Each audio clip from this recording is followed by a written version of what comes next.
Selamat pagi, nama saya Michael Fernando Kristianto dari 11 IPS 3. Dan untuk tugas keterampilan sejindo pada pagi ini saya memutuskan untuk menganalisis tokoh yang cukup terkenal pada masa proklamasi Indonesia, yaitu Rajiman Widyodiningrat. Beliau lahir di Desa Melati, Kampung Gelondongan, Yogyakarta pada tanggal 21 April 1879. Meski lahir di Yogyakarta, beliau memiliki darah Gorontalo dari sang ibu. Beliau berhasil menyelesaikan pendidikan di Europis Lager School pada tahun 1893. Kemudian beliau melanjutkan studi di Stovia atau Sekolah Dokter Jawa di Batavia dan berhasil lulus pada tahun 1899. Sejak saat itu, beliau mendapat tugas kedokteran dari pemerintah Hindia Belanda ke beberapa daerah di Jawa Tengah dan Jawa Timur. Hingga pada 1905, beliau memutuskan untuk mengundurkan diri sebagai dokter dari pemerintahan Hindia Belanda.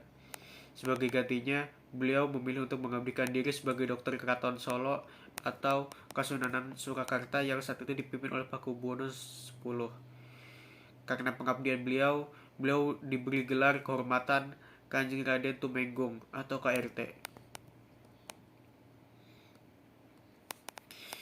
Karena pengabdian beliau diberi kesempatan untuk belajar ke luar negeri dengan biaya dari keraton. Beliau mengenyam pendidikan di Amsterdam, Belanda, dan mendapat gelar Europis Art pada tahun 1910.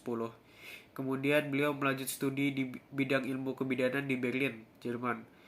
Namun kembali ke Amsterdam untuk memperdalam ilmu röntgenologi pada tahun 1919. Kemudian beliau pindah lagi ke Paris, Prancis, untuk memperdalam ilmu gudaskop urinoir pada tahun 1931. Dan untuk pada masa proklamasi perjuangan beliau apa saja peran beliau?